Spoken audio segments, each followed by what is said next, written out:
Hi, I'm Matt Collins. I'd like to welcome you to Bob Weber Auto Mart on Douglas Avenue here in Racine, across from Douglas Park. We specialize in 1-year-old, low mileage, almost new cars. And if you'd like to stop by and see them, or see them on our website, bobweberautomart.com, we could save you between $5,000 and $10,000 on your next almost new car purchase.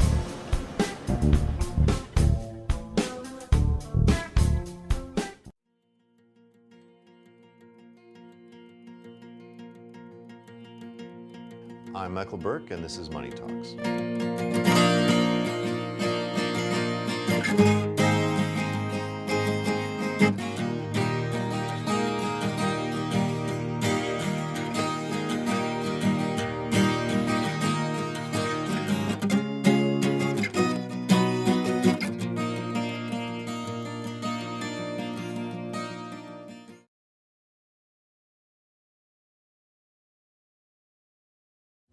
Well, thanks for joining us for our third and last conversation for now with Jim Bowman, the project manager for the $65 million Machinery Row redevelopment.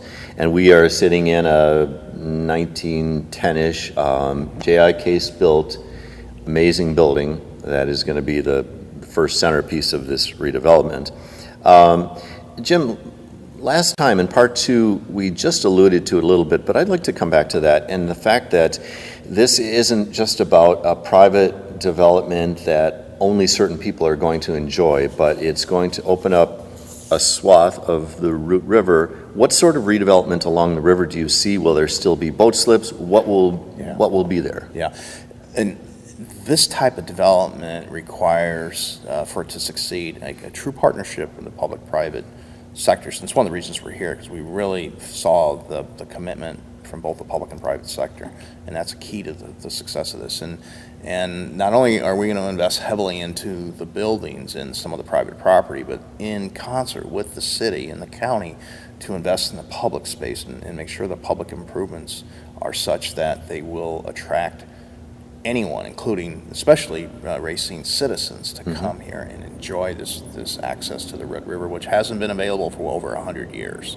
Now, before you proceed, at the moment, there is not only fencing, but fencing with razor wire or barbed wire at Marquette Not Street, inviting, and it's not exactly inviting people in. That'll go away when the marina goes away. There's no more need to protect the boats there. No, and with the proper design, it will not only provide almost hidden barriers of areas that we need to protect, but it will also invite you in and almost pull you into that riverfront and allow for opportunities for outdoor gatherings and entertainment and food and beverage, celebrations for the community, intermingling the tenants that will not only live here, work here, be entertained here, but with the general public.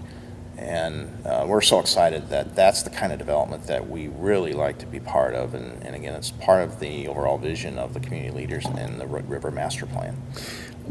So I'm guessing there will be a biking or walking path and greenery? Yep, it actually connects the Michigan Trail system, Lake Michigan Trail system, with the Red River Parkway system. So finally that'll all be connected, so that outdoor recreation and biking and hiking and exercise will all be accepted. What about access from the water? Will there still be slips, and will they be, they're in pretty rickety condition right now? We're going to rebuild the promenade and the seawall, build a promenade, and then there'll be public transient docks that'll be available to the any boater. And we'll work with the city to coordinate and manage that. Yeah, that sounds nice. Great access.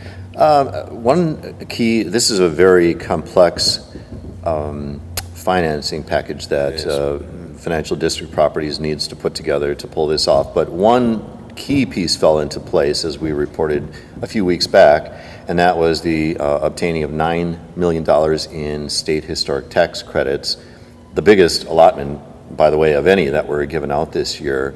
Why did this property qualify for historic tax credits? Talk a little bit about what you know of the history. You were saying earlier there was a rail line that went right through this property, for example. Yep. Well, it qualified. In fact, the state statute was written somewhat because of this project. Oh. Not only is it historic, but it's also, there's a pre-1939 stipulation, which this building, of course, fits into. Meets by decades. Right, and Yeah. meets then that threshold of qualification, because not only of the age and its architectural and design, historic look and feel, but also its use. And of course, with the years that it was used by J.I. Case and this by other businesses, that it's the kind of property that the state sees must be preserved and provides the incentive for us. By the way, it's the state historic tax credits is one of about 6 layers of financing that we'll use to fund the project. You were pointing out to us before the show, there were these enormous cranes up at the ceiling level, and I mean, there's so much to look at, the skylights and things like that. But also this rail line that ran through the property. You were saying there was a turnaround. What was that? Yeah, actually, just to the east of this building is an existing building still there that was part of the rail infrastructure that actually turned the engines around so it could go in the opposite direction. A turnaround, I think they called it in the rail days. And that was really important to moving goods here on this. Almost like a big lazy Susan. Basically that, yeah, it sure is. Yeah. What do you think, well, let's not neglect the fact that the $65 million covers this enormous first phase, but there is the potential for a second phase, a building, 250,000 square foot building. It's only half the size of this one, but that's an enormous building. Is FDP, the company, throwing around any ideas yet for? There's again, just look at the market and what is here and what isn't here, and we think there could be other opportunities, hospitality, more food and beverage, definitely more Class A office space. We will definitely develop pads that'll be construction ready, and we also will control the property on the west side of Marquette, and we're looking at other. And that's enormous too. Yeah, that one stretches for I don't know how many hundreds of yards along Marquette. Yeah, that's important in long term, more development that we want to control. And your company also controls what's immediately south of us here at the corner of Marquette and Water Street 2, and that's about a 4-story, another enormous former Case wagons or something were built there in the beginning. So we think it screams more residential. We'll get this one done first, but then our owner's huge fan of historic buildings and repurposing them, especially for residential needs, but in commercial mixed use. What do you think Journal Times or viewers of this show or readers are going to hear about next? What's the next announcement? Next will be the full control of the property, and then the deconstruction and environmental cleanup will happen over the late summer months and into the fall, and start construction into winter. And I know you folks expect some commercial tenant announcements in we leave that up to them to make those announcements, but we are in the 11th hour of negotiations with a number of tenants that we hope to have really good news and great announcements that you'll announce first.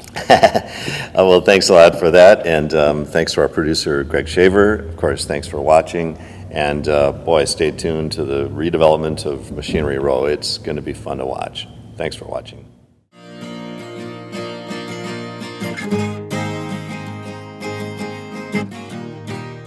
Hi, I'm Matt Collins. I'd like to welcome you to Bob Weber Auto Mart on Douglas Avenue here in Racine, across from Douglas Park. We specialize in 1-year-old, low mileage, almost new cars. And if you'd like to stop by and see them, or see them on our website, bobweberautomart.com, we could save you between $5,000 and $10,000 on your next almost new car purchase.